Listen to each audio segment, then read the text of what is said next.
Hello.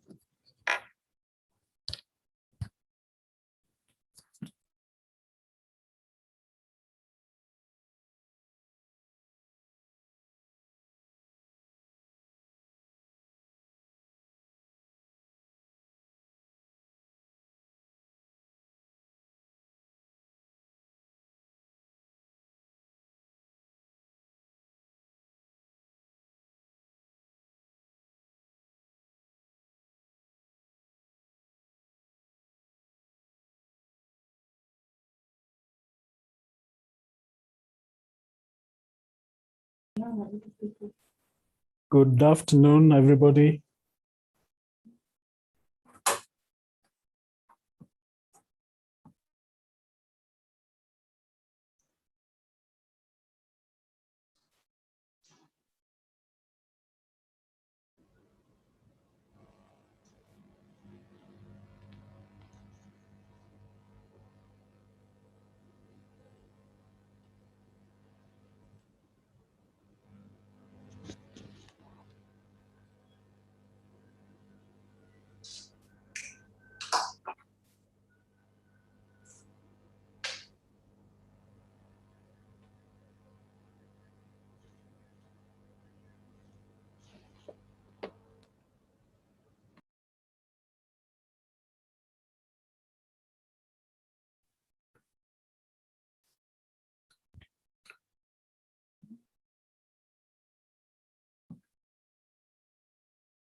Good afternoon, everybody. Good morning, good evening, depending on where you're located. Can you hear me?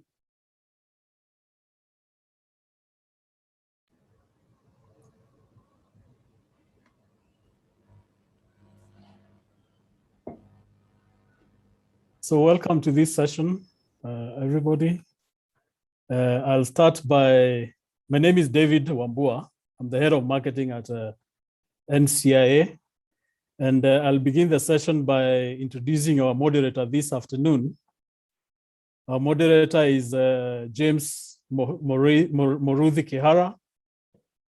James is the managing partner of Kihara and Wine Advocates. He has represented corporate clients in complex litigations and arbitrations.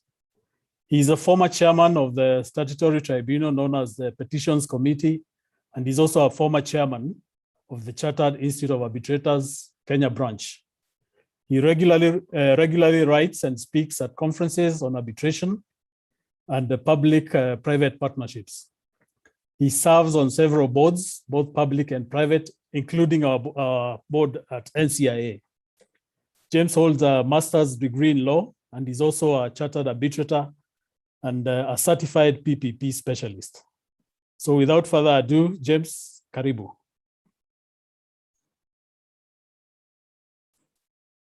Thank you very much, David, and good afternoon, good morning to everybody. Welcome to this session, which I hope is going to be very lively and we'll be able to interact. I have three speakers with me today, and I'm going to quickly introduce them so that we can get going. I will introduce, the first person I will introduce is Lawrence Murrow. Maybe you can wave Lawrence so that we know who you are. His name is there. Lawrence is the current registrar or CEO, you may say so, of the Nairobi Center for International Arbitration here in Nairobi.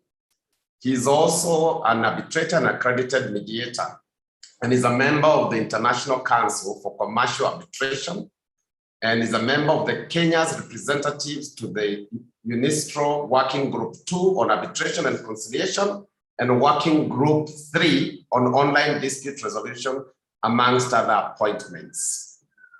Then I will also introduce Jacqueline Oyuyo Gedinji.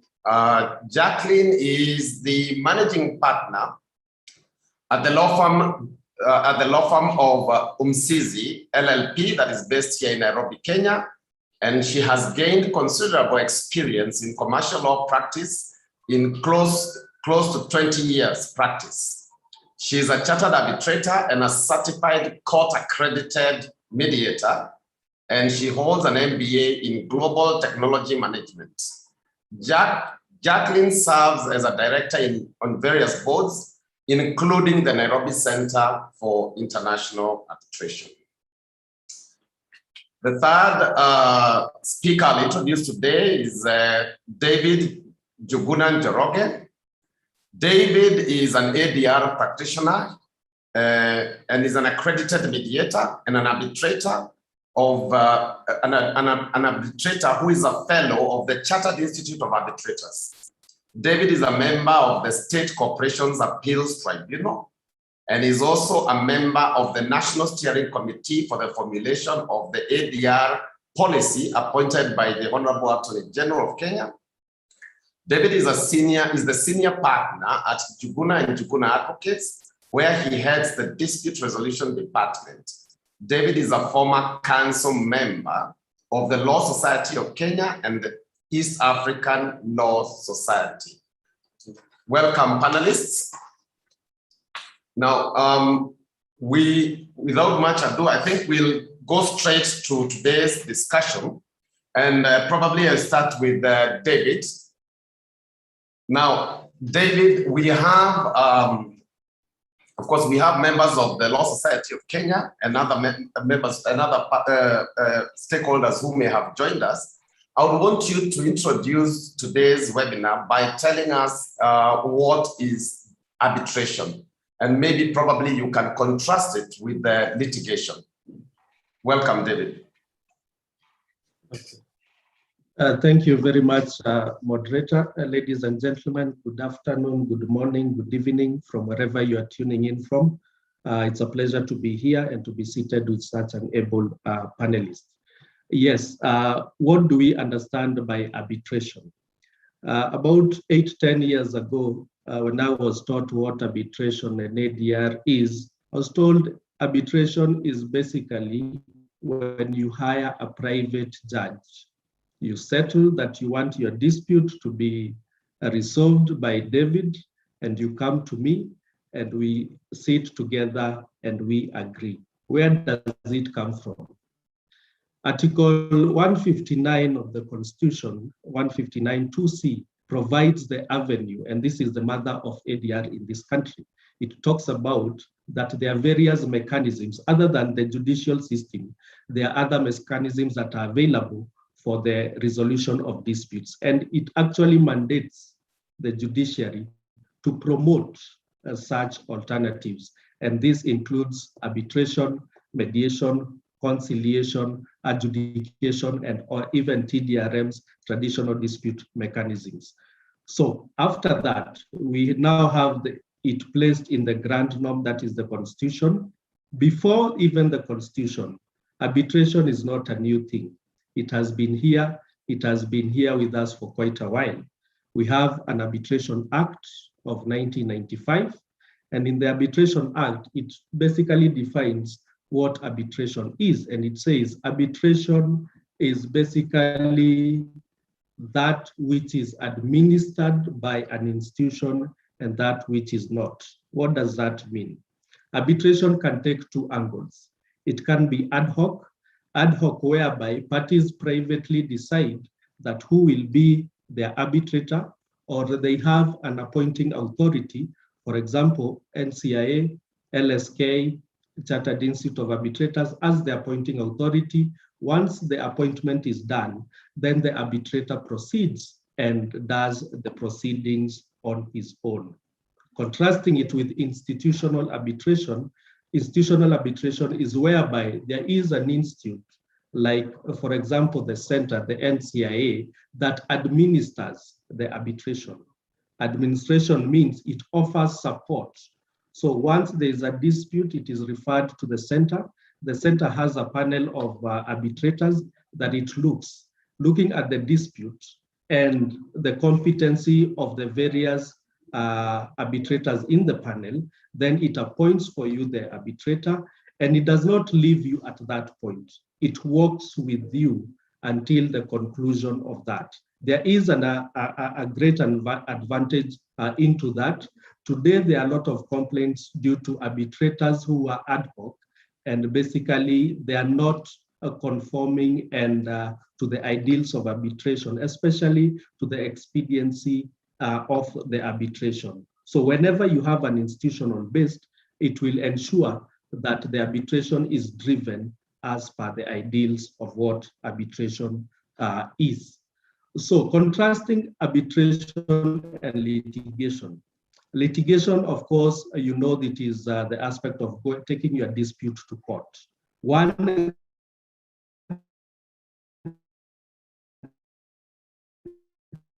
great advantage of arbitration is arbitration. Party autonomy is where basically the parties have the liberty and the freedom to choose their arbitrator, to choose the rules that will govern them, to choose the law that will govern them, and basically to ensure that everything that will be decided will be driven from what they agree. Of course, contrasting it with litigation, once you file your case in court, you do not even know, but it will be allocated and will be determined as according to the procedures of the court. The issue of expediency is another great advantage that we have in arbitration. Arbitration, once you lodge your matter, then it can take a consistent proceeding. Comparing it with the courts, of course, you will know the issues to do with backlog of cases and what the delays that we have in the judiciary. And you are expected, I remember, for example, currently the judiciary is dealing with and giving priority to 5-year-plus cases. Those are the cases that are being now had on a priority basis. So you can imagine that is way back in 2016. I can assure you that it will be very difficult for you to find an alive arbitration that is dating back in 2016. So there is great advantage in terms of arbitration and expediency. The other thing that is quite appealing about arbitration is the privacy of the nature. In court, it is public court, and once it is filed, it is open court. Any member of public can peruse that file, can go and hear the case, and at the determination, it will be reported and it will be public domain. In arbitration, it is private proceedings. And once we start off the arbitration, we only allow those who are party to or are connected to the arbitration. So there is great advantage, and we can see a lot of multinational companies and such who want to maintain some business relation and ensure the resolution of their dispute in an expedient manner, choosing the way of arbitration. Comparing arbitration with other ADR mechanisms, we have mediation. Mediation basically is whereby a mediator comes to facilitate the parties to resolve their own dispute. So the mediator will not impose, will not make a determination, will not make an award, but will only facilitate the parties to reach a resolution. Conciliation, on the other hand, is basically a mediator, but with an added role of proposing a compromise at the end. Once you hear the parties and you feel upon facilitating that there is a way that the dispute can be resolved, the conciliator has that power. Then we have expert determination, we have adjudication, which are mostly used in construction, and they are time-bound, 28 days, a resolution made. So in a nutshell, what arbitration is about is basically when parties have a dispute, and the genesis must be from the contract, the agreement that you entered into. Did you put an arbitration clause? I know Jackie will come and talk about how to put the ADR clauses and the arbitration clauses, but that is the authority.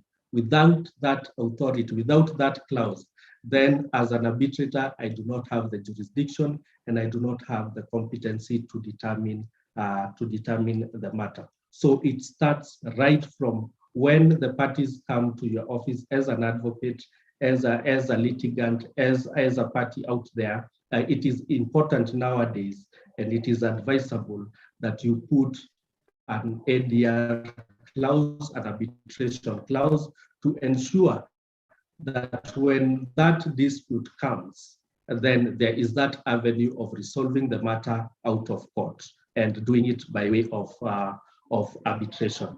The other thing that I want to talk about is the link between the center and LSK. I know, again, the registrar, Lawrence, will give more details to this, but I'm a member of the LSK ADR committee, and recently, within this year, we signed an MOU with the Nairobi Center for International Arbitration in terms of collaborations.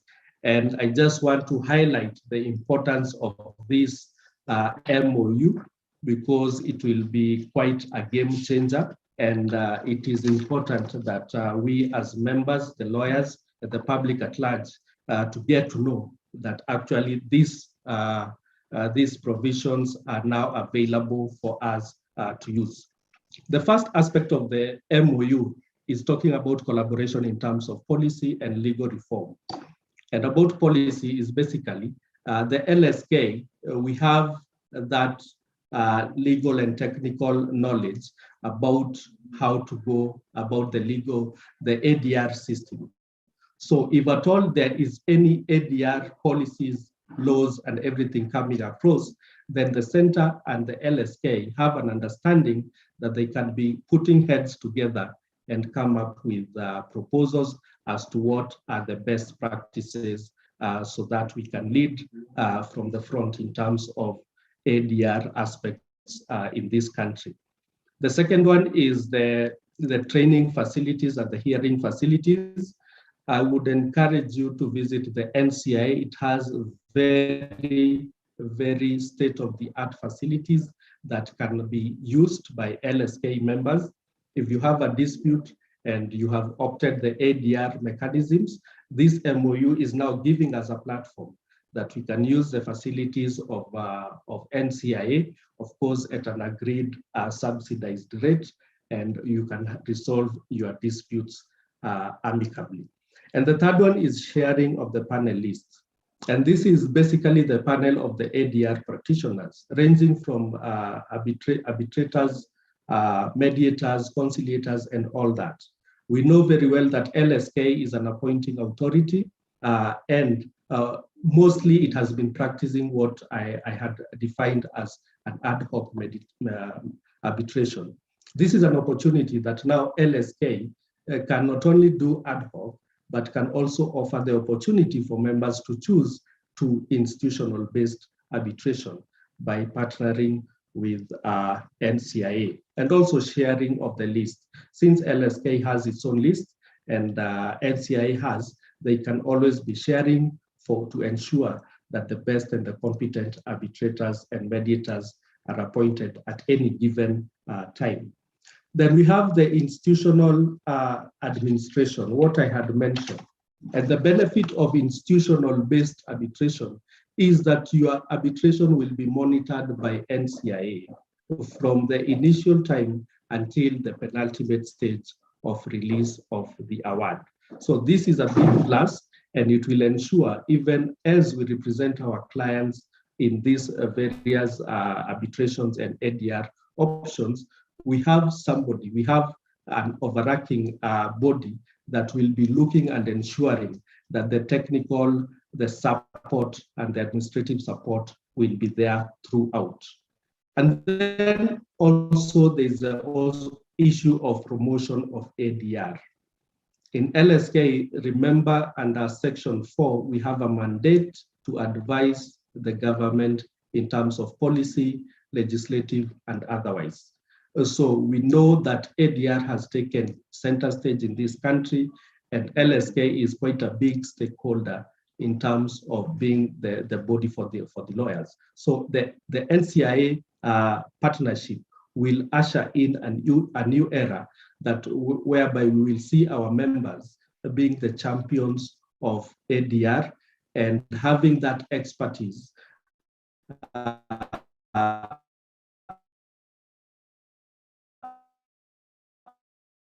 after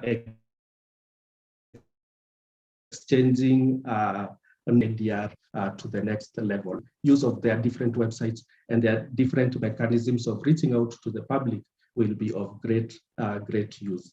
The other one is recognition and accreditation. We know that NCIA is also a training body, so these facilities can also be afforded at a subsidized rate to the LSK membership. So to me, this is quite a big step. It's something that we had been working on for quite some time, and we are quite privileged and happy that it came to pass. And now we have the MOU in place, and as LSK members, we can be able to use the facilities and the expertise of NCIA to ensure that we serve our clients better. As dispute resolvers, we also have amiable facilities at our expense at NCIA. So with that, I know there'll be questions that will be coming and we will interact more. So thank you very much for now. I take it back to the moderator. Thank you, Mr. Kiara. Thank you very much, David.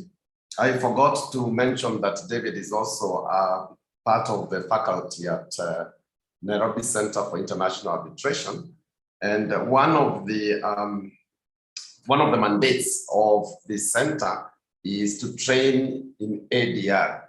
Now, as we move on to the next speaker, I would want to tell the participants, if you have any question, you can go to the Q&A section, type your question there. I see already there is one or two questions. Type your question there.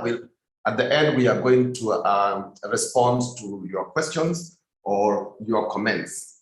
Now, Lawrence, we go to the next speaker. Lawrence, as I had said, is the registrar of the Nairobi Center for International Arbitration. Lawrence, I want you to tell us about the origin of the center and what really is the mandate of the center, and probably how long you have been around, and maybe you could tell us about, are there any disputes that have been managed by the institution to date? Welcome. Thank you very much, James. Thank you for your earlier introduction. All protocols of virtual greetings observed. Good morning, good afternoon, good evening from wherever you are. We are pleased to see many of you join for this session of LSK, NCIA discussion on arbitration and ADR. David has alluded to a bit of what I would be sharing, but to return to the question by the chair, where did NCIA come from? What are the origins of NCIA? Let me share with you on the screen a little bit of information that will help respond to your question. So as I pull up the screen, let me first begin by mentioning that NCIA is part of what you'd call the arbitration ADR ecosystem. For arbitration or any other means of alternative dispute resolution to be efficacious, there are certain elements that need to be in place, one of which is a legal framework. The other one is what you might regard as the institutional framework. And then thirdly is the profession the arbitrators, the mediators, the adjudicators, and the other forms of ADR, as David has so ably explained to us. So NCIA was an idea in the coming from the 1970s. Discussions involving the Asia-Africa Legal Consultative Organization were held. These discussions came up with a proposal to have regional centers in Asia and Africa. Nairobi was identified as one of those jurisdictions that would develop an institution for international arbitration, and I'll explain what that means shortly. And therefore, since those discussions in the 1970s, we now can speak about a center in Kuala Lumpur, a center in Cairo, a center in Lagos, a center in Tehran, and now in Nairobi. Now, of course, with time, the idea has been polished. It has been developed to the point where in the year 2013, an act of parliament, the Nairobi Center for International Arbitration Act number 26 of 2013 was passed. The main mandate of the center being the development of international commercial arbitration and other domestic alternative dispute resolution mechanisms in Kenya. From the name, you would see there is Nairobi. That speaks to the geography. The center is located in Nairobi, Kenya. It is a borrowing from the way in which centers similar to NCIA are named. So you will hear of the Singapore Center for International Arbitration. You would hear of the London Center for International Arbitration. And so Nairobi stands for the nomenclature that we normally use for this kind of centers. Then there is international. And that brings in the aspect of not just attending to the domestic or local market for arbitration and ADR, but going beyond the boundaries of Kenya and extending this service in the region and beyond to the international jurisdictions. As you will well understand, arbitration, when conducted domestically, need not have a complex structure that allows for people in different jurisdictions to practice in the domestic market. But when it goes beyond boundaries, there needs to be a framework which allows for instance, a commercial entity in Kenya, which has entered into an agreement with a commercial entity in Indonesia to have a framework which allows for them to arbitrate their dispute. And so given the structure that was developed with the New York Convention or in arbitration, it now allows for an institution of this kind to be located anywhere on the globe and be able to offer services to parties irrespective of their geographical location. Since its formation, the center has so far been able to develop rules for arbitration, mediation, and now moving to adjudication. As you can see on the screen, in the year 2018-2019, the case value stood at 2.5 billion, which is equivalent to USD 25 million. In the year 2019-2020, the case value increased up to 7.5 billion. That's equivalent to 70 million USD. And last year, the case value rose again, despite the challenges we have with the pandemic, to a value of 13 billion, which is equivalent to USD 130 million. You might want to ask, which are these cases? Where do they come from? So in terms of the type of cases, the nature of the cases, we have a broad spectrum of cases from suppliers contracts to energy-related contracts to employment contracts, and these traverse jurisdictions. In terms of the engagement of NCIA with other jurisdictions. As you see on the screen, the center has been, in the last couple of years, 5 years, engaged in promoting Nairobi and Kenya itself as a jurisdiction, as a seat for arbitration. And in one survey, which was done last year by SOAS University, UK, the center was ranked amongst the top 5 best arbitral centers in Africa. That's regarding the quality of support facilities and its administrative staff. It was also ranked 8th among the top 10 arbitral centers in Africa, based on the number of arbitral cases administered and the MOUs concluded with other arbitration centers.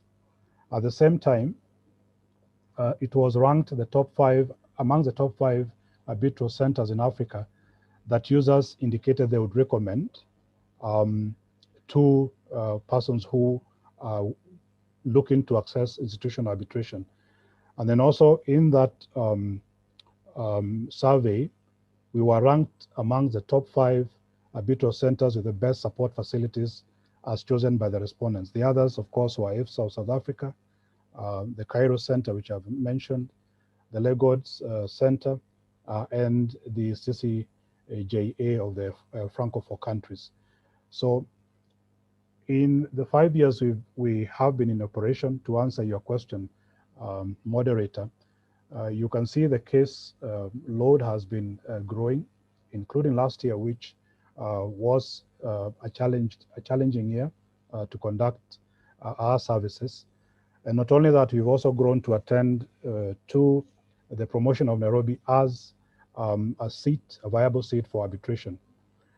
There is also collaboration with other centers to allow for parties on the continent to access specific arbitration needs that are unique to contracts, especially of parties with commercial contracts on the continent and dealing with China.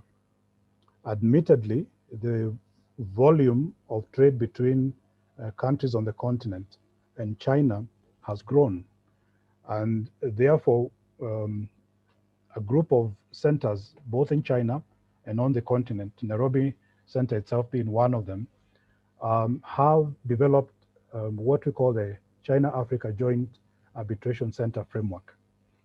The idea is to have eventually centers located in different regions of Africa and China through an agreed framework whereby parties can access what is akin to administered arbitration, but with sensitivities to the specific needs of China and countries in Africa. Where does that leave the other framework? This does not supplant or in any way remove the services that we render of arbitration, both domestically and internationally, but just to provide a specific special purpose vehicle for contracts that are China-Africa based.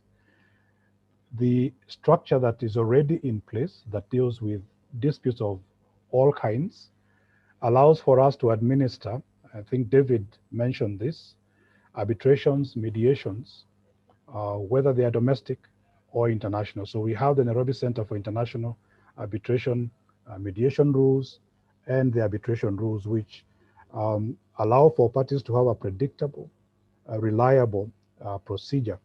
One, for selecting clauses.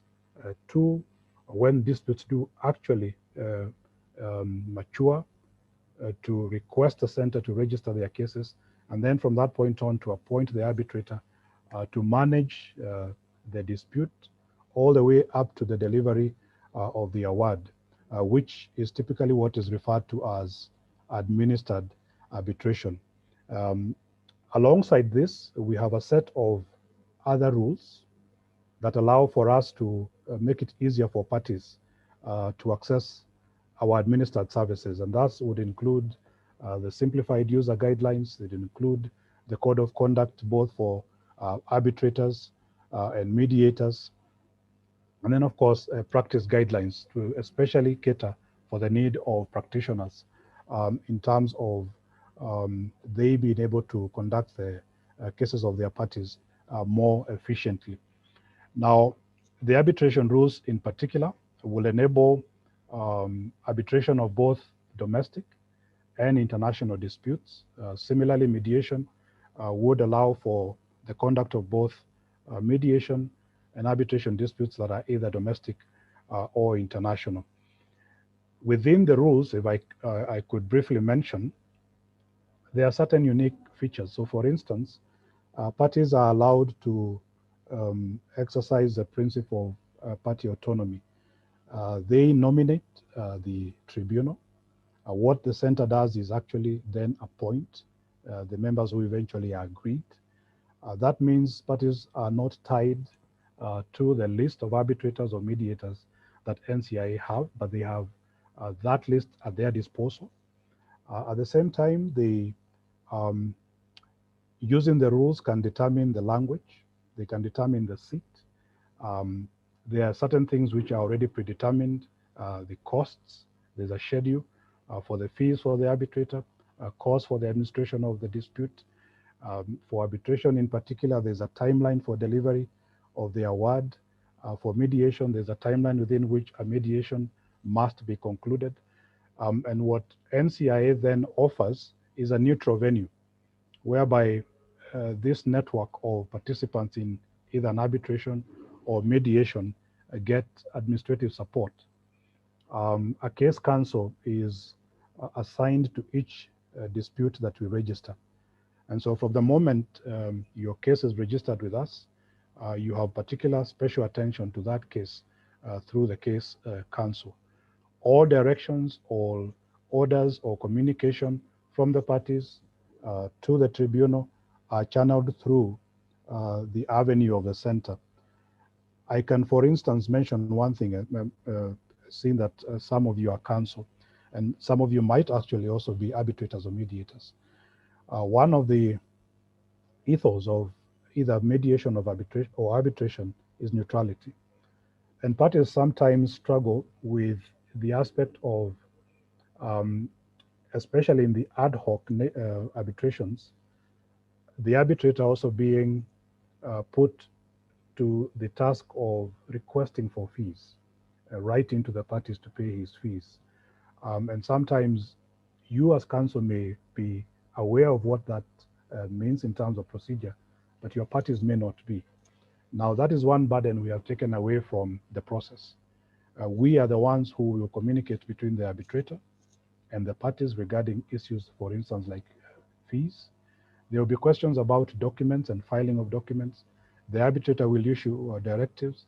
Those directives will be channeled through the avenue of the center with the case counsel to the parties, which therefore removes the direct involvement of the tribunal and allocates that task to the center, thereby allowing, fashioning the principle of neutrality before the parties, so that then the process is insulated from what in theory may not be actual intrusion, but in practice sometimes can be perceived as intrusion to the process, which affects neutrality.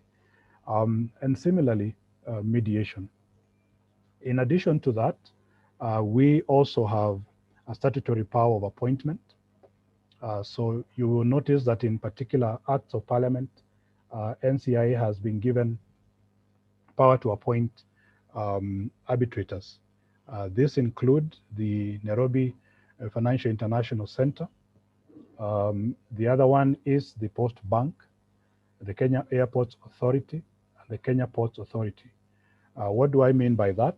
Whenever there is a dispute that requires arbitration under the framework of these acts, normally disputes regarding parties who have accessed either the port or the airport and their claims of a kind against the authority involved or the post bank, then the designated appointing authority is the Registrar of the Nairobi Center for International Arbitration. Now, if you practice in Kenya in particular, then it will be of significance to you as a counsel to want to engage with the framework of these acts and also the NCIA to see ways in which you can better serve your your clients in accessing the appointment services. Given that we are designed to offer special services, we have taken keynote of the specific needs of parties. So for instance, the timelines within which these appointments are to be made, the specialty of the parties of the dispute, and therefore the practitioners that are apt to handle disputes under these acts. And so what you end up getting is the background checks are already done by the center, so that by the time the parties have nominees to appoint in the arbitrations, a lot of the work has already been done for you. The Nairobi International Financial Center, which is a new creation that is still under development, but certain disputes also there, eventually where parties default end up with appointment at the center. Let me also mention briefly about the panel list. For us to be able to offer effective appointment services, we maintain a list of arbitrators and mediators. I mentioned that we do have standards for appointment into this list that ensures competency. It also ensures that they meet certain standards of integrity. It also sifts issues about specialty of practice and assigns the individual practitioner either on the arbitration panel or the mediation panel. What this allows is that we have a list that is continuously being updated.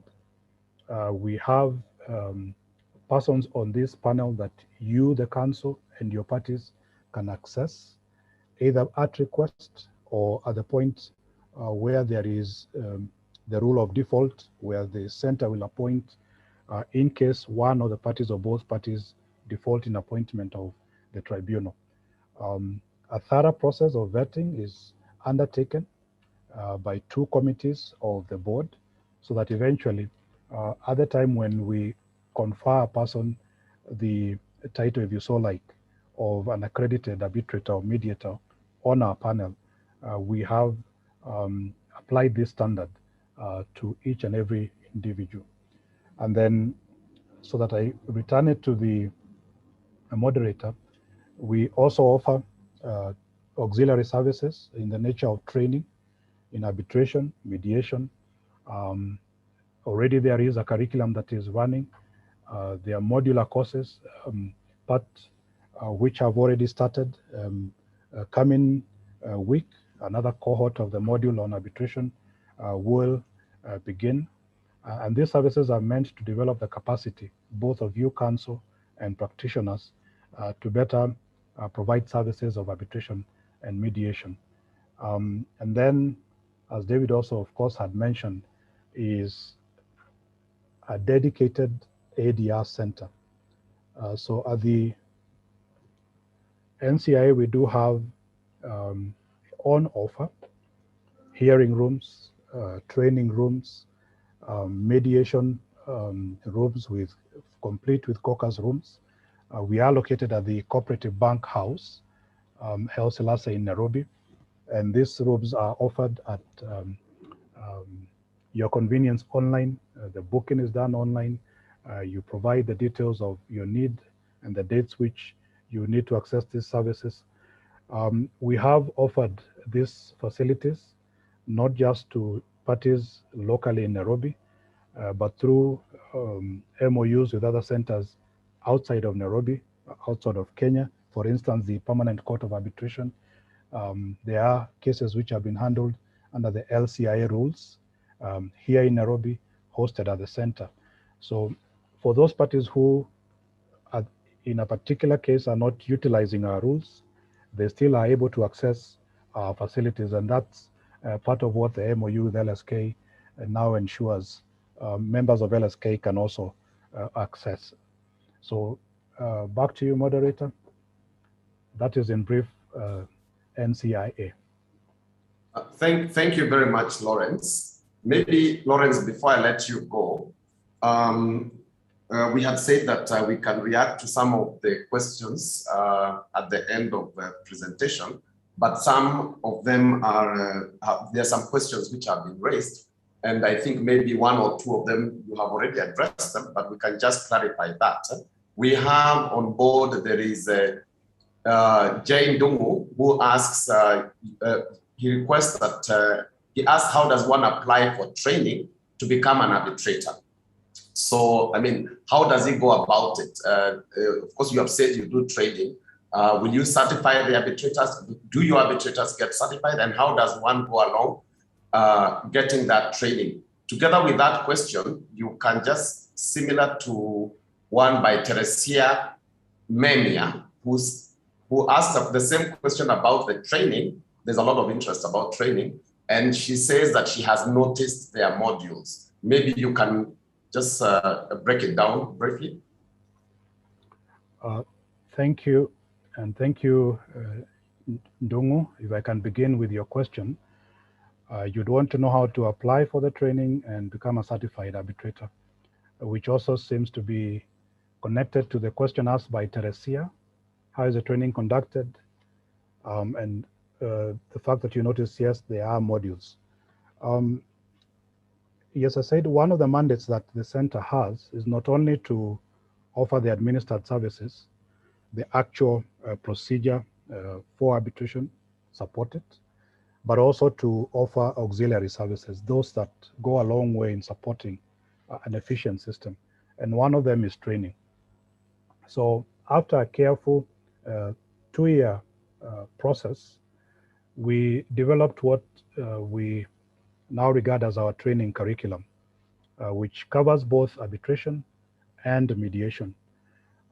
Within this training, we deliberately have developed a path by which participants in the training taken through the basics of ADR, the basics of arbitration, the basics of mediation, and then grown through the path, through the modular process, module 1, module 2, module 3, that for instance, for the arbitration trainee would be taken through the various aspects of, so for instance, law of the obligations, the law of contracts, arbitration itself, the arbitration law. In particular, we'll emphasize the Arbitration Act of Kenya, the arbitration process itself, and the NCIA rules will form a basis to the bulk of this training.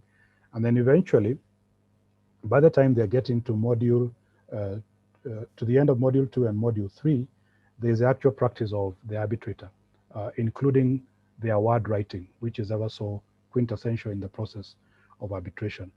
Once the participant completes the process, and we have a competent panel that takes the facilitation of these trainings, then parties, the trainees are certified at every level. So at the introduction level, at the modular level, there's certification, but then at the end, there's the accreditation. So once one completes all the modules, they are accredited as trained by NCIA. With this certification, they would have a premium to be appointed as arbitrator, mediator in any jurisdiction, by any center, and competent enough to offer these services as would any other person trained by any other institution, for instance, the Chartered Institute of Arbitrators. We have benchmarked the curriculum on some of the best, not just locally, but also globally, to ensure that at the end, we have a watermark to the certificate that we offer. Thank you, Lawrence. The last question to you at this stage is from Joseph Nsomba.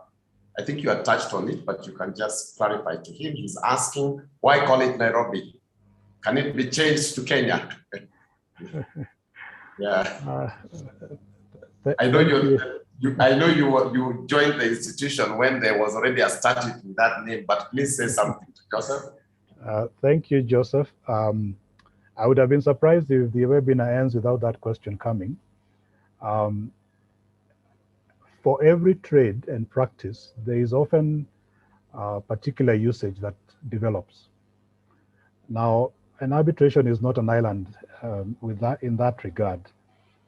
Arbitration began through what we used to refer to as guilds. This is a practice that began in the US. Those people who are trading in cotton would require speedy processes where their disputes are resolved by people who understand the cotton industry. They did not have to go to court. As the practice develops, so you'd have a cotton guild, you'd have a tea guild, you have a coffee guild.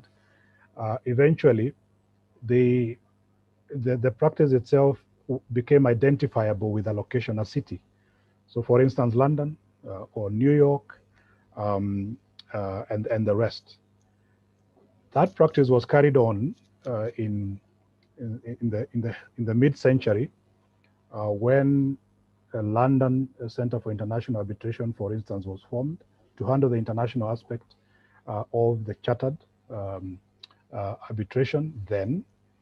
And with that developed a practice of naming centers for international arbitration. So you will find there's London Center for International Arbitration, there's Nairobi Center for International Arbitration.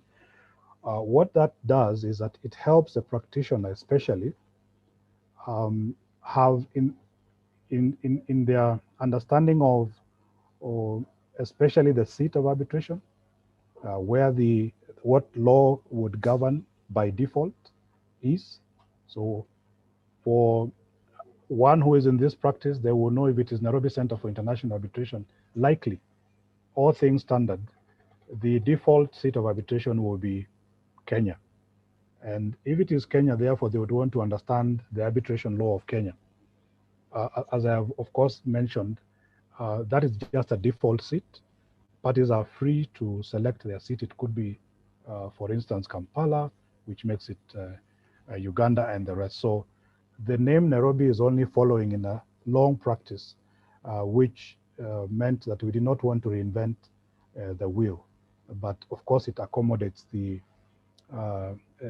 fact that it is in Kenya. There's, of course, the element international, which then broadens the jurisdiction of the center's services. Thank you very much, Lawrence. I think we move on to the next speaker, who is the final speaker, that is Jacqueline. If members, you recall in the beginning when we started this webinar, David did talk about arbitration clauses generally and the process of arbitration. Now, Jackie has been an arbitrator for a long time, and she's been an ADR practitioner for a long time. And I'm aware she's also worked in the in the corporate world. Now, what I'm requesting Jackie to do for us is to guide us on how to draft effective arbitration clauses. I know a majority of our viewers today, listeners today, are members of the Law Society of Kenya, and I think this would be very helpful for particularly those who have not interacted much or have not had formal training in arbitration. Jackie can be able to guide us on how to draft these clauses and make them part of a contract. Jackie, welcome. Thank you, James. Thank you for the introduction as well at the beginning. And thank you to every one of you who has joined us this morning, this afternoon, wherever you are.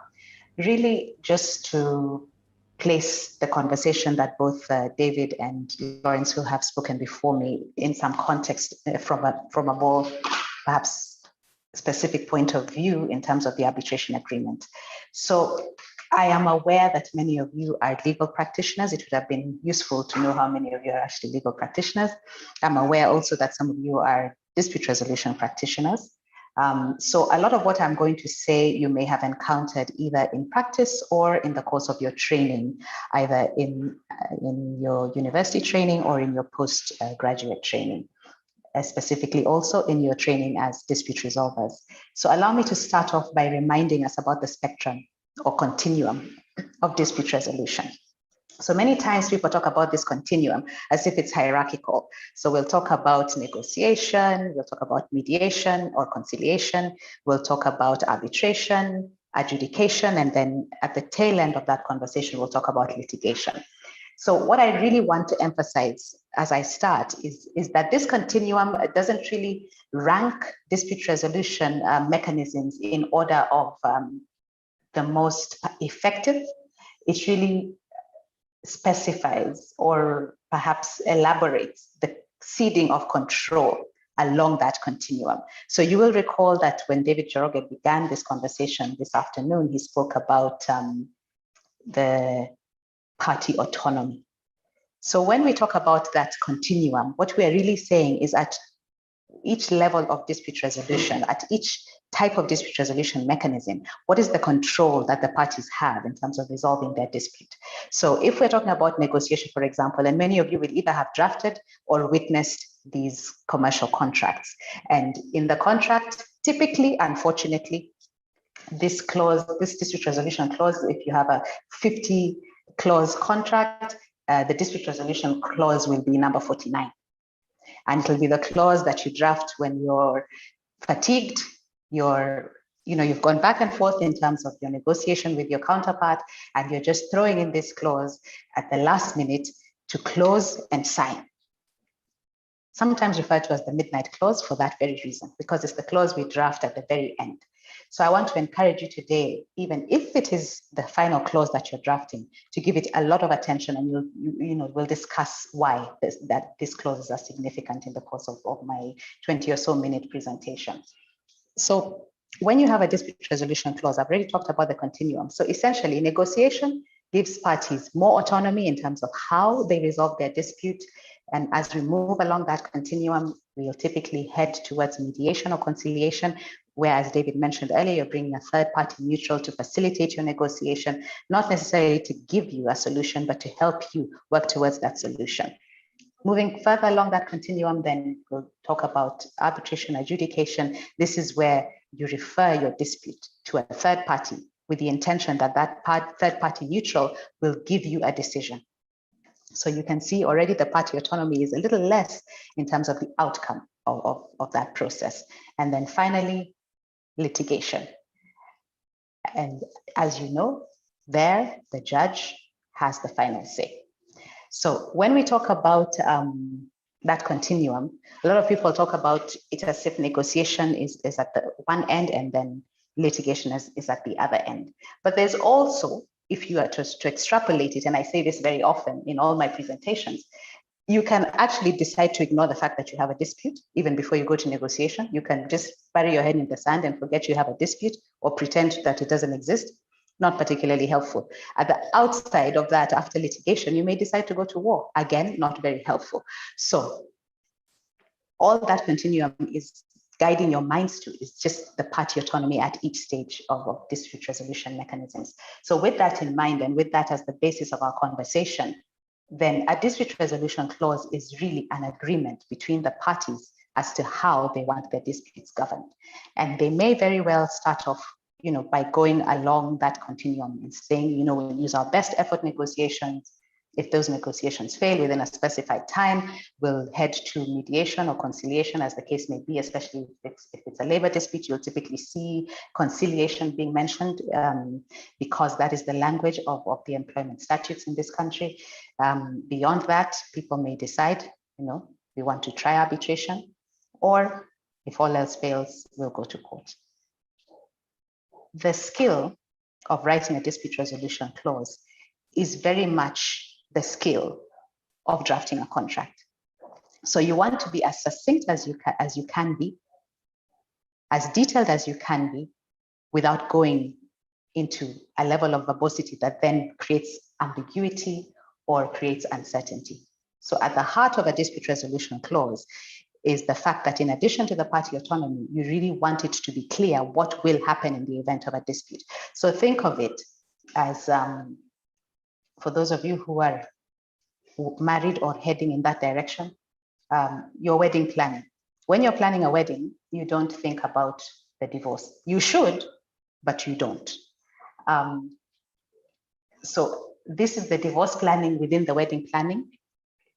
And it is important so that you understand and you start to direct your mind to what will happen in the event of a dispute. And you're very clear so that there's no delay, because once a dispute happens, people typically want it resolved as efficiently as possible and without further cost, because typically somebody will be suffering and the other party will probably be enjoying a benefit in the other party's mind. And therefore there needs to be some closure to that process. So once you start to sit down and draft this agreement, what are the things that you need to be thinking through? And what is the significance then of a dispute resolution clause?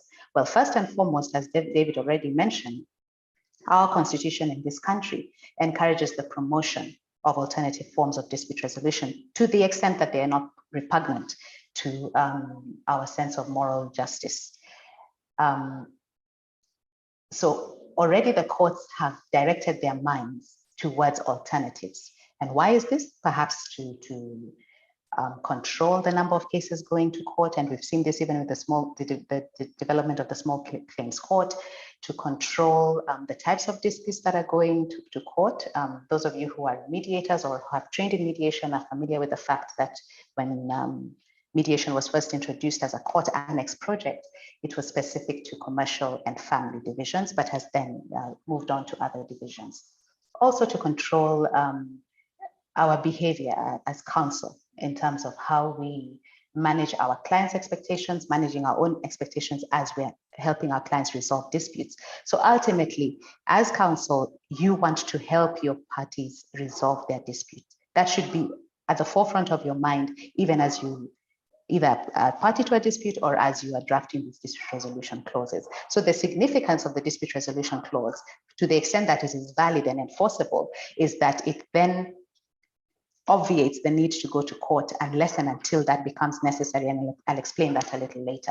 So when we're drafting these dispute resolution clauses, there are certain things we need, or certain features we need to consider. First and foremost is really around the appointment mechanism. So if we've put in that negotiation, and if it fails, then we'll move to mediation or arbitration or whichever other dispute resolution mechanism as the case may be. How will that third party mutual, if any, be appointed?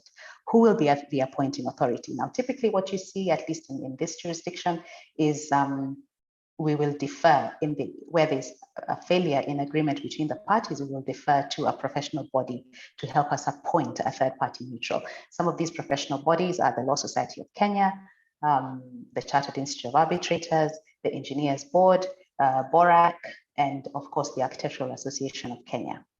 And with the understanding that, and this was alluded to by Lawrence, that these institutions or centers maintain their panel of third-party neutrals, and they have a criteria. And I saw a question, I think, about how once you are qualified as a third-party neutral, how you can then get appointed. So really, first is to make sure that you are empaneled to these panels, whether it's the Law Society or any other professional body, including NCIA, and that empanelment has its own criteria for each and every one of these institutions. And indeed, these institutions may also call upon you to update your CV every so often, update your profile on their websites every so often, so that you're keeping current with your own qualifications, and they are keeping current with knowing what's going on with you, what are your areas of interest. You may, for example, not wish to be appointed as a commercial arbitrator. Maybe your focus is on family mediation, and that's where you want your focus to be. Let the institution know, so that as they're looking at their panel and they have a dispute before them, then they know that this person has X number of years of post-qualification experience. This is the kind of focus area that they focus on. This perhaps is their track record with us as an institution. So even as when you're appointed as a third-party neutral, please close your matters as professionally as possible. And this means that you will keep the institution apprised of your progress even after you're appointed. These are the matters you've referred to me as a third-party neutral, and this is the stage at which we are with each of these matters. That was a slight digression. Let me go back then to the dispute resolution clauses and the drafting of those. So as I've mentioned, the appointing mechanism, very important, because a failure in the appointment mechanism could very, very well be a failure in the clause in total. Which rules of arbitration or mediation or as the case may be, or adjudication as the case may be. You may, for example, say we want to defer, and Lawrence already mentioned this, we want to select the NCIA rules, and those will apply to our dispute resolution process, which is the governing law, and this is the substantive law. So what we call the juridical seat. In our case, for example, if it's an arbitration in Kenya, then the governing law will be the Arbitration Act of 1995. And to my mind, currently, and at least unless and until there are developments in the Senate, we don't have any other substantive jurisdiction on specific areas of dispute resolution. And by that, I mean arbitration is governed by the Arbitration Act 1995, and mediation is largely driven by procedural rules of different institutions, whether it's the Nairobi Center, the Chartered Institute, Strathmore Dispute Resolution Center. All these institutions have their own rules in terms of appointment, the procedure, what timelines they ascribe to, that sort of thing. So when I said that we have to be detailed without being verbose, then one of the things we have to consider, and I'd really like us to have some conversation around this, is it necessary, for example, to say in your dispute resolution clause that parties may still go to court and seek any interim measures that they need? Is it necessary, or is it something we just throw into dispute resolution clauses because we've seen it in other commercial agreements?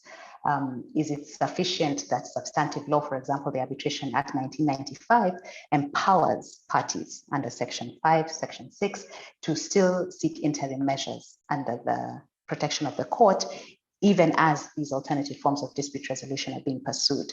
So do we need these types of clauses, these types of mentions in our dispute resolution clauses, or is it something we just do blindly without necessarily thinking through what the import of those mentions are?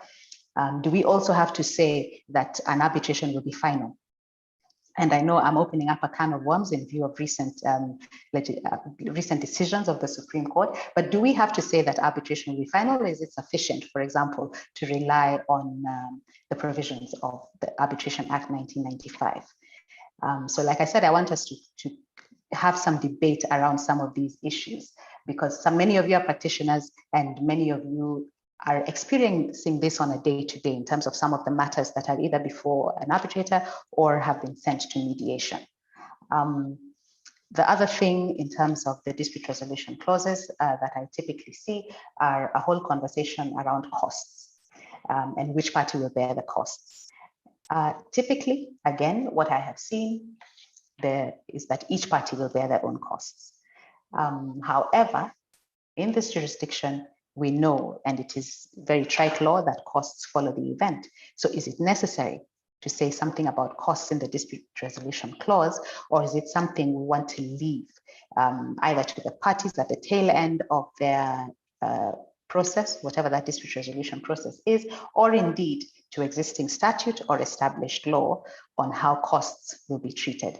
So as to jurisdiction, it's also important in that appointing mechanism to state which disputes arising out of that commercial contract will be subject to an alternative dispute resolution process. Is it all disputes arising out of that contract, or is it disputes arising out of specific clauses of that contract?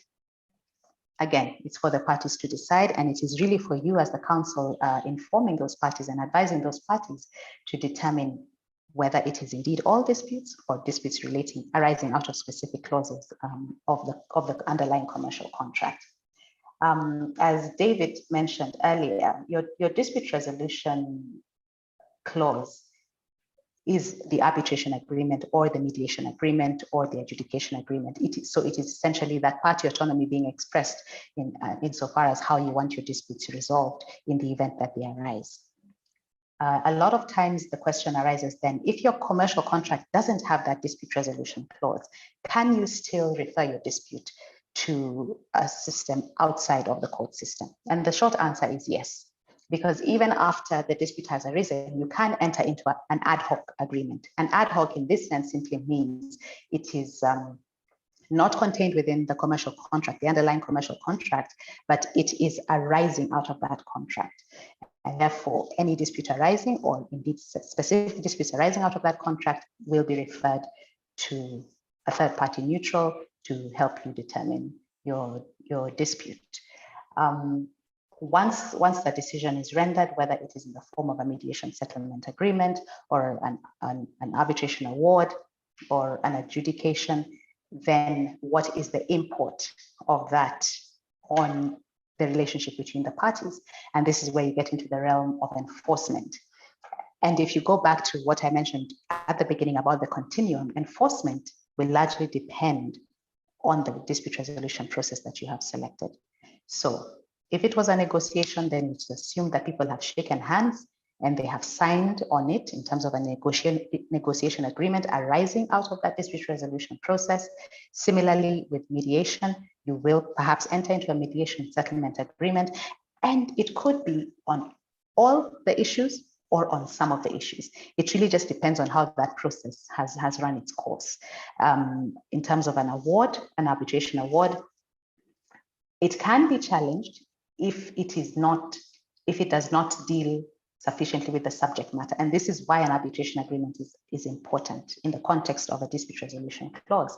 If you have not dealt with all the issues as an arbitrator that have been placed before you, then you have not dealt with the award as a final award. There will still be a lingering issue, which may in fact impact any other issues that you have already determined in your award.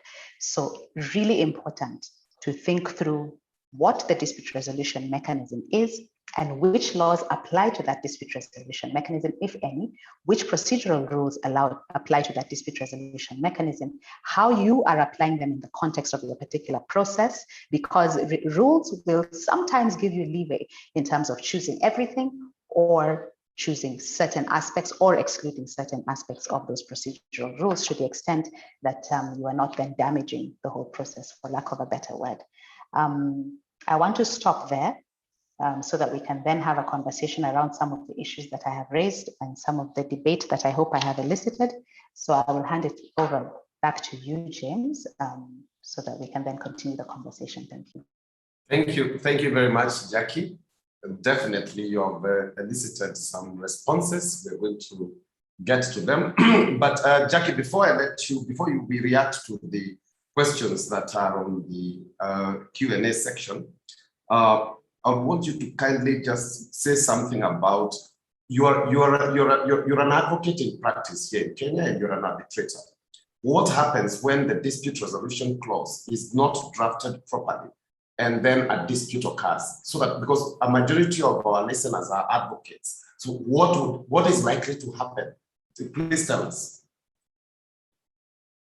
So if the dispute resolution clause is not properly drafted, and I think I mentioned this a little earlier, then it raises another dispute around the enforceability of the dispute resolution clause. So you will first sort of have to determine that issue around the applicability of the dispute resolution clause before you even determine whether the matter can be referred, the underlying dispute can be referred to a dispute resolution process. Yes, and the various institutions we've been talking about today, Jackie, that is the Nairobi Center for International Arbitration, the Chartered Institute of Arbitrators. Some of them have, these institutions do have standard arbitration clauses. What would you advise about these clauses as regards, and can one amend them to suit their needs?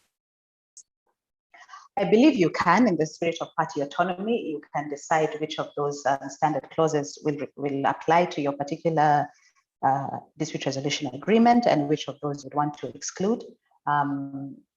So the short answer is yes, in the spirit of party autonomy, you can decide. Okay. The last question I would want to engage you with, Jackie, is tell us what considerations you would take, what considerations you would consider when you are drafting the clause, an arbitration clause for a three-member tribunal or a single arbitrator. Some clauses have a single arbitrator to determine the dispute, while others have a panel or a tribunal of three. What would be your considerations in choosing either? I think the overarching consideration would be, firstly, if the parties have a view one way or the other, on how to maintain the neutrality of the third party neutral. If they feel one sole arbitrator can do it, then fine. But if they feel that they each want to appoint one and then those two arbitrators appoint a third, just to further propagate that neutrality, then that is also fine, obviously cognizant of the costs that will be attached to having more than one third party neutral. A lot of our institutional rules, and I'm sure Lawrence can further elucidate the NCI rules specifically, will give you that mechanism. And indeed, Section 12 of our own 1995 Act also goes into a lot of detail into the whole process of appointment of an arbitrator, specifically when we're talking about arbitration. In mediation, it's a little more clumsy than one mediator.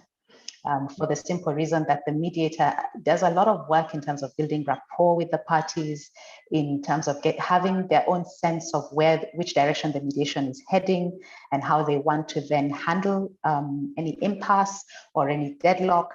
So I find it clumsy to have more than one mediator, especially when the matters can be dispensed with, a little more efficiently. But again, that might elicit some more debate among our participants this afternoon. Okay, Jackie, the very last question, because it is directed specifically to you by one Gloria Kuyo. She asks, does any of the speakers, Jackie specifically, offer mentorship opportunities to those willing to pursue the career? Please give Gloria an appropriate answer. If your head is on as a mentee, and then this is interesting. I'm sure you've also experienced it where a mentee is assigned to you and then they disappear. So if the mentee is willing, we are very willing to mentor, myself included, but it is a big if.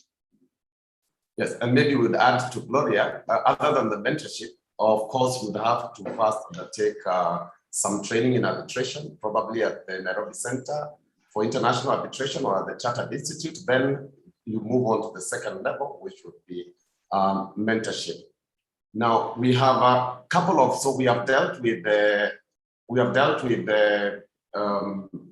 number of questions that have been coming on the board in the Q&A section, but there are some that are still left behind, and I think we can go straight to those questions. I would probably start with Lawrence. Lawrence, there is a question by an anonymous attendee who says, why are the modules very expensive? Perhaps a subsidized rate would do. Also, for the modules, must one begin from module 1? LSK members, as I assume, have the basic knowledge of the course content.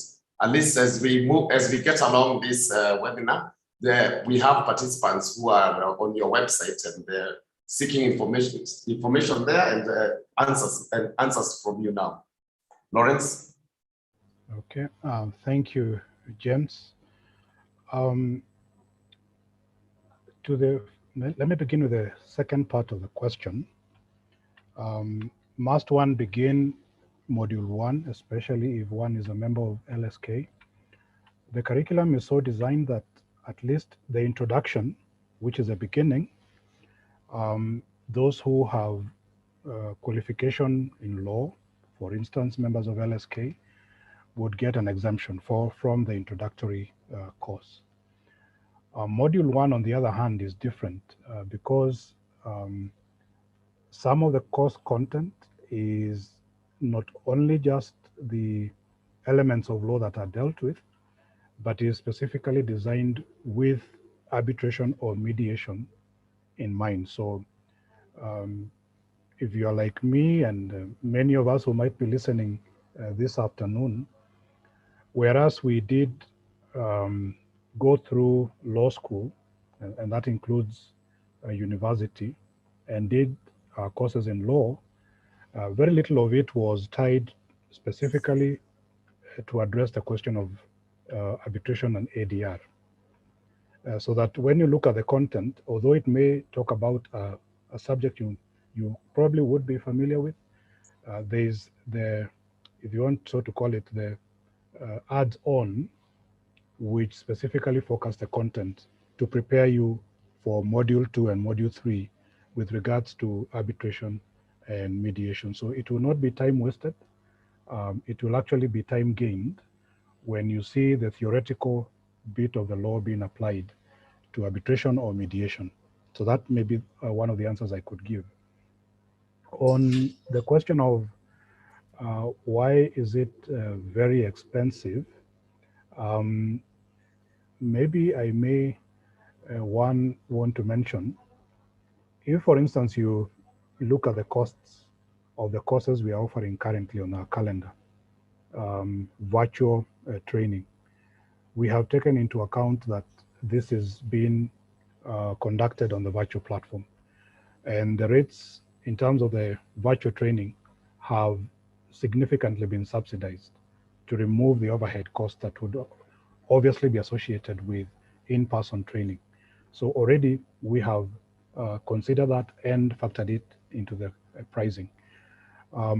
If it is a generalized view that the cost would be expensive, let me allay your fears by mentioning a couple of things. One, we have a thoroughly competent faculty that is dispensing the program.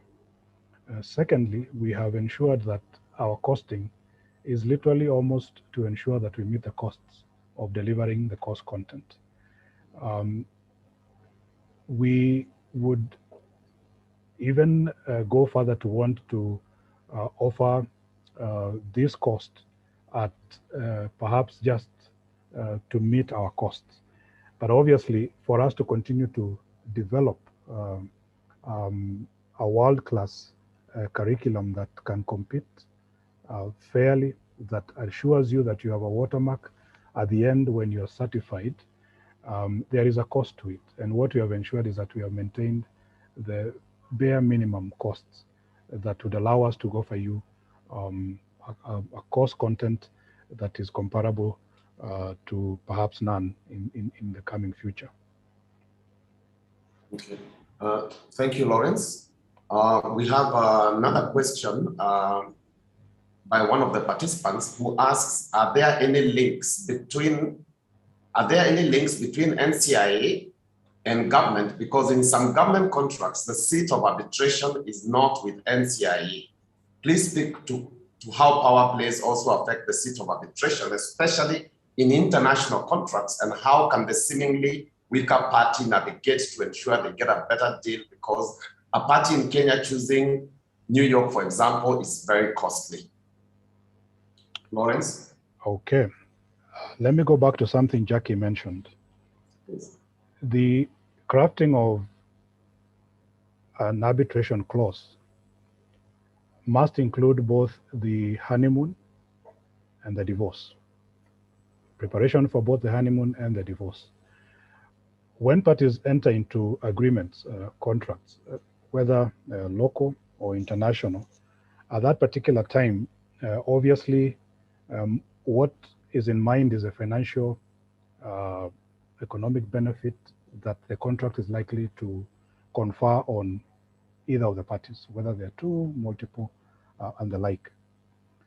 Now, because they're also aware that disputes will follow agreements, they then provide for a clause that allows for them to resolve their disputes by the preferred mechanism. A center like we are is really a neutral party.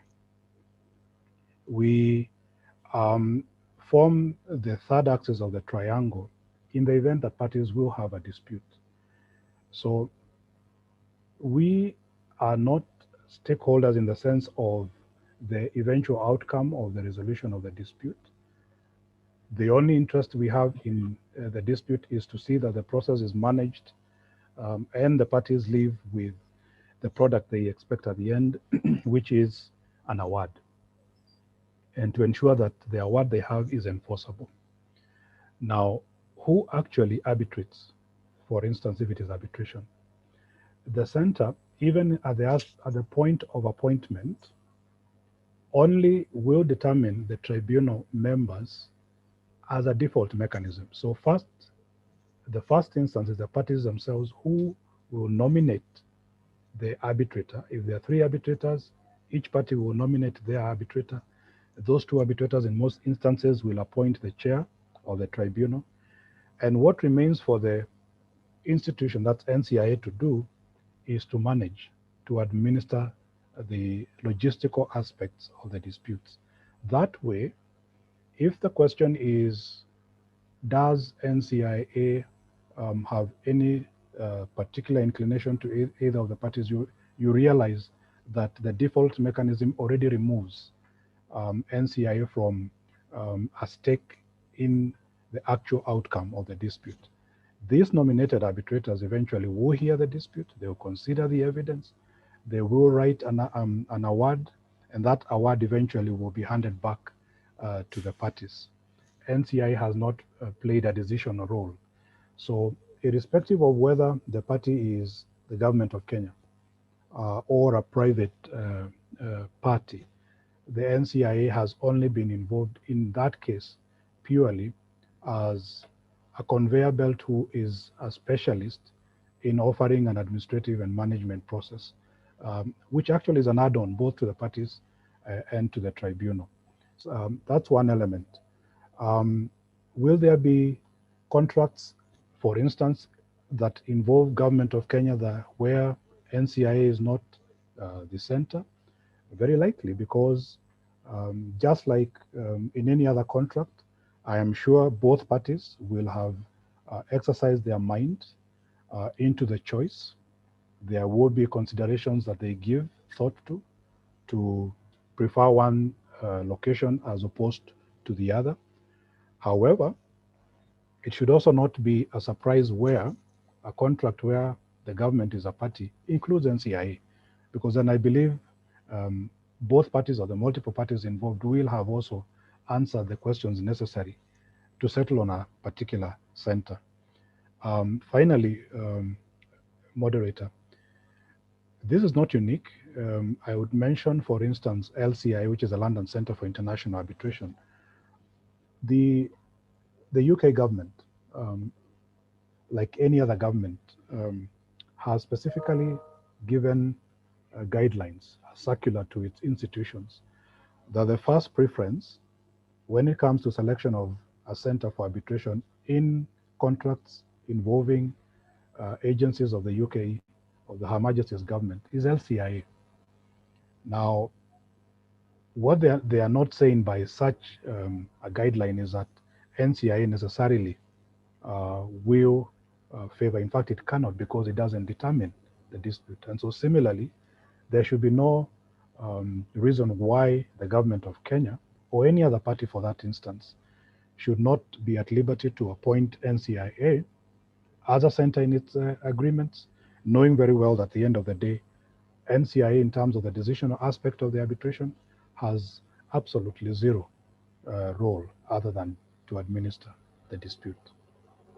Thank you very much, Lawrence. I'll probably come to you after a few minutes. Maybe David. David, are you with? You can hear me? David. Yes, I can hear you. David, there is a question by Teresia Memia again, and what she asks is that are agreements drafted by advocates, in agreements drafted by advocates, a clause providing for arbitration, who pays the arbitrator? And should there be a period upon which it should be undertaken? I think that last part, I'm not sure whether she means, is there a period within when the payment should be made, or does she mean whether the duration for the arbitration? You can still respond to both. Thank you. Okay, thank you. Thank you for the question. I think, as Jackie put it, the art of crafting this arbitration clause, or the ADR clause, is very, very important, because it will be the start of the dispute. And you do not want to start the dispute with a dispute as to the interpretation of the dispute resolution clause. So it is very important to pay considerable time and effort to ensure that, one, the dispute resolution clause is quite clear and unambiguous, so that when it comes to the time when there is a dispute, then it can take effect automatically. Specifically to the question asked is about issues of payment. The dispute resolution clause, what you do normally is you say whenever there is a dispute, then it shall be resolved by way of arbitration. then if it is by way of arbitration, you must also provide what is the mode of appointment of the arbitrator. We talked about party autonomy. So the first automatic way is parties to agree. Many a times you'll find that parties will not agree. Then provide for an alternative, a default clause that will provide that maybe a body, LSK, CIAB, NCIA, to appoint the arbitral tribunal. So once the arbitral tribunal comes into place and it has the jurisdiction after satisfying itself that the arbitration clause is quite clear and it closes jurisdiction, then issues of costs will be discussed there. And I differentiated this when I said if it is ad hoc, then the arbitrator will lay out the terms of engagement and the parties will be expected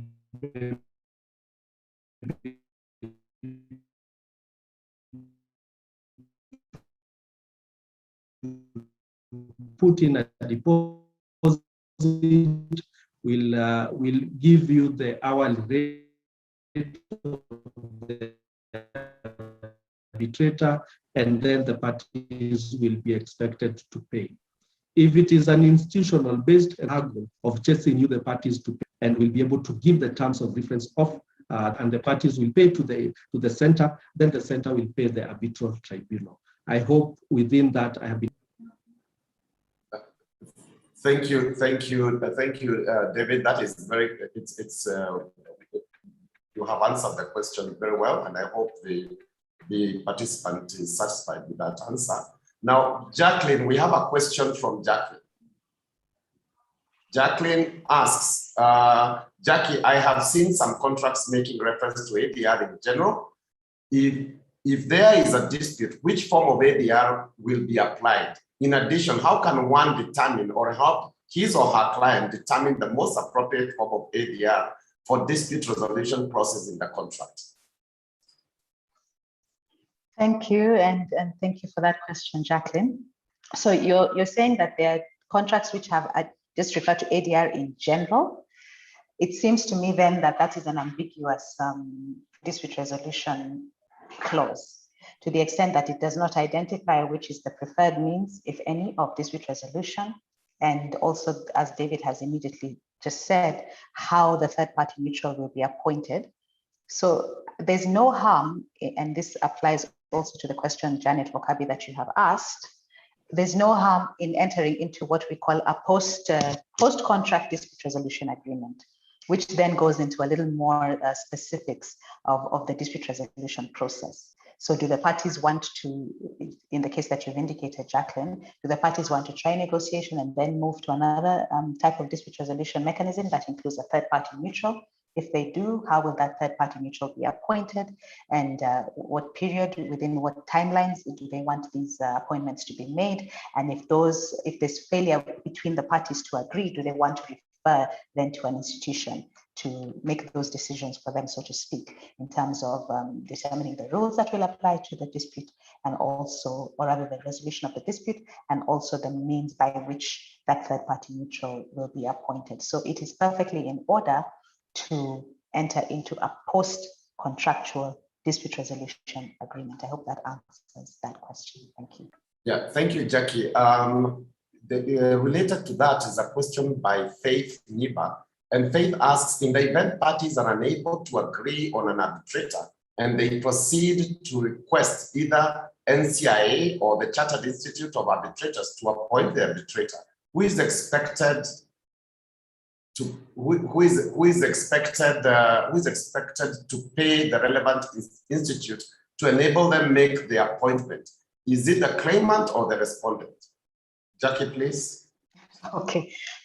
Typically, the person who has immediately run to the institution to seek help will bear the cost. And at the point where a determination is being made, then the apportionment of those costs can be included as costs of the process and claimed as costs of whether it's arbitration or costs of the mediation, or indeed at the point of, if the other party is amenable, then at the point of referring to the institution, then they can split the cost 50-50. But typically what happens is the party who has sought the assistance of the institution will settle and then attempt to claim it later as costs of the whole process. Yes, and maybe if you look at Faith's question a little bit, you'll note that she says when parties are unable to agree on an arbitrator and they proceed to request either NCIA, I believe, or the Chartered Institute, that procedure must be provided.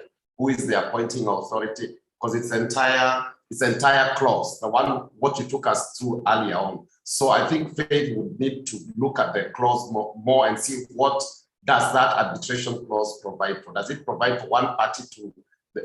Does it provide for NCIA or the Chartered Institute to be the appointing authority? Yes. So I think you have answered Faith's question. We have three more questions. We have three more questions. One, and I note there is some. Some of the participants are, of course, confusing the Nairobi Center for International Arbitration and the Chartered Institute of Arbitration. So I think there are two questions here. I think the participant may have confused the two, but we'll clarify again. Now, maybe Lawrence, you can. There's a question here that how do you ensure that the Center or Chartered Institute of Arbitrators does send us work? Definitely, this is probably a lawyer. So, of course, I know that at the Chartered Institute of Arbitrators, you need to be a member, and of course, to become a member, you need to attend some courses. You become a member, and then you go through a mentorship program, which there's a mentorship program under the Chartered Institute of Arbitrators, and then only can you now be appointed to sit as an arbitrator. But Lawrence, maybe you can add on to that and clarify about the center. I hear you. That sounds to be a bread and butter question, and it must be treated as such. When I mentioned at the beginning, the case value and case load over the years has indicated a steady upward growth, so that we began somewhere in the whereabouts of 25 million, and now we are talking about a billion shillings in terms of value or of disputes. And that's a value proposition for anyone considering engagement in arbitration. But how can you then access the work as an arbitrator, the work as a mediator? Obviously, there's an element of visibility, and that visibility can only come if you are, for instance, on the panel of arbitrators for NCIA. When we exercise the power of default appointment, where parties have disagreed or parties themselves prefer NCIA to appoint, we naturally will go or fall back to our panel of arbitrators. If one is on that panel, they stand the opportunity of being appointed to act as arbitrator in a tribunal, either sole arbitrator or the three arbitrators that may be appointed in an arbitration case. So my invitation to you in response would be to give us an email. We will send to you the particulars of our standard for arbitrators and mediators, depending on your interest. That standard will give you the criteria for qualification to be on the mediation or arbitration panel. We will work with you through the process of application, the process of ensuring that you provide the requirements that are needed to support the application. And then eventually, once it is evaluated and it meets the threshold, you find your way into either the arbitration or mediation panel of the center. So in respect to the international or domestic arbitration cases that would be flowing into the center, we have extended the panel's access now to what I refer to as a China-Africa Joint Arbitration Center mechanism, so that from our own panel of arbitrators and mediators, again, through this framework, with the standard that is applied in that framework, those that are already within our panel would be considered for empanelment on a China-Africa Joint Arbitration Center arbitration panel. So you see thereby you broaden your access to work, not just to the domestic market or the international market of NCIA, but also to the China-Africa Joint Arbitration Panel. And you could only see how the horizon expands. These disputes that I have mentioned have been handled by NCIA have been heard and awards delivered by practitioners like yourself, but they must make themselves visible by accessing the panels so that then we can, when parties request, for instance, I have seen this practice, statutory appointments, parties will request for names of people with specialty, and we have a fallback panel which, with all fairness, we will treat each name depending on qualification and the case before us, and give proposals to parties. That could be you, but then you have to be on the panel. Thank you, Lawrence. One more question for you, Lawrence. And I think this is a question that in most of the ADR seminars or meetings that we attend, and specifically arbitration, this question is always coming up again and again. The question that is being asked is, ADR mechanisms ought to be affordable in comparison to litigation.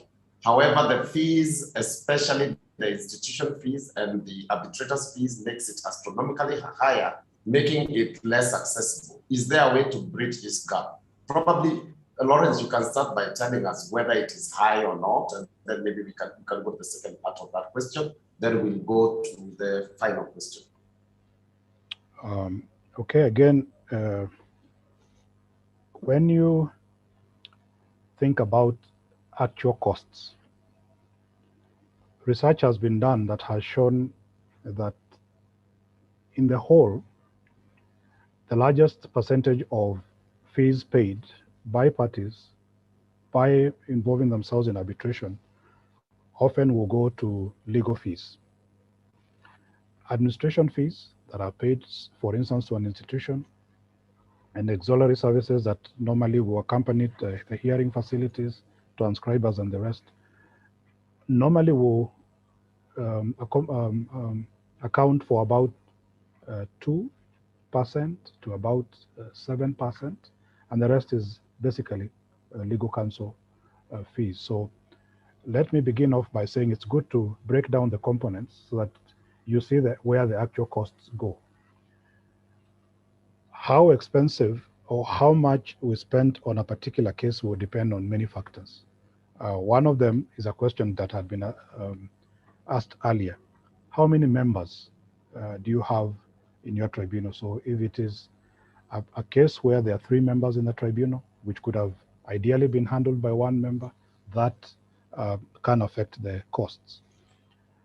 When the matter itself is placed before the arbitral tribunal, how cooperative are the parties through the discovery process in insisting on interlocutory applications, in compliance with the directives or directions of the tribunal. Parties themselves can contribute to the actual costs of the process, so that the question whether it is expensive or not might require a little bit more conversation. Then if you're comparing it to litigation, have you considered the aspect of time? What are you giving up by going to litigation that you would have had in arbitration? You do not determine the tribunal. You do not determine when your case will be listed, how long it will take for it to be listed, when it shall be concluded. Most, I perceive, will be lawyers. We know how long it takes before any ordinary case is tracked to hearing and eventually a judgment is given. A judge might be transferred. That adds to the element of time and cost. So I think when one eventually actually does a cost-benefit analysis, you might actually find it actually isn't expensive. You can control the process. You can select the issues that are to be determined. and therefore reduce the cost even at the determination of issues themselves, which sometimes a mechanism is lost when you go to the courts. So I sitting here would say it depends on the factors that you're considering. But all factors remaining constant, parties managing the process as they should, the tribunal managing the process as it should, then I would say it appears that arbitration would be the way to go. I look at the cases that we have been handling, and on average, they're spending about 150 days on average to be concluded. This is a commercial contract. That's good for business. That's good for you as counsel. It's good for you as an arbitrator. As arbitrators, especially for administered arbitration, cases struck to the center, the rate of payment for arbitrator fees, from experience, what I have seen is that within 30 to 40 days, this is paid. Now compare it to ad hoc arbitration. You know what experience is out there. So to answer your question, it depends on what you want to buy. Okay, thank you very much, Lawrence. I think members, our time is up. It is just a minute to 4 o'clock. And I would want to thank all the participants who joined us today, both locally from the Law Society of Kenya, and some of them had joined us internationally. And I also want to thank the Nairobi Center for International Arbitration very much for organizing this free seminar for members of the Law Society of Kenya and other stakeholders. And of course, I would also appreciate the speakers today, Lawrence, Jackie, and David, for making time to make their presentations. And of course, also answering indeed all the questions that have been asked. They either answered them virtually, and others, of course, they typed the answers. So thank you, members. I think I'll just hand over to back to the institute, and maybe Lawrence, you can guide the participants if they have any queries. How do they interact with the center? Do you have an email, or how would they get further information? Because within these 2 hours, I believe there are others who still want some more information regarding the center. Thank you very much. Thank you very much, and God bless. Allow me, Chair, to thank you on behalf of the panelists for your very able, well-spent time. Thank you, my co-panelists. It was a privilege to participate together with you in this webinar. I want to thank also the participants who have been with us from the beginning. I, in particular, want to acknowledge the LSK branches of Nairobi and Mombasa who have supported this webinar. We look forward to many more engagements with you. Now, I know there could be questions that were not fully answered. There could be others that were not asked. Please write to us at info@ncia.or.ke. You can also write to me, Registrar at NCIA, registrar@ncia.or.ke. I will type it out there for you. You could visit us on our Twitter page. You could also visit our website for materials on our services and what we offer. You could visit us at our location at the Cooperative Bank House, 8th floor, Nairobi. And very soon we shall be visiting the branches virtually, as we have done this afternoon.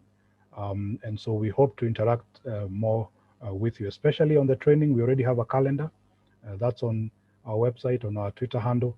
And of course, there will be further communication with you with regards to webinars, which will be running month by month in the coming season. Thank you for being with us, and thank you again, Chair, for hosting the panel.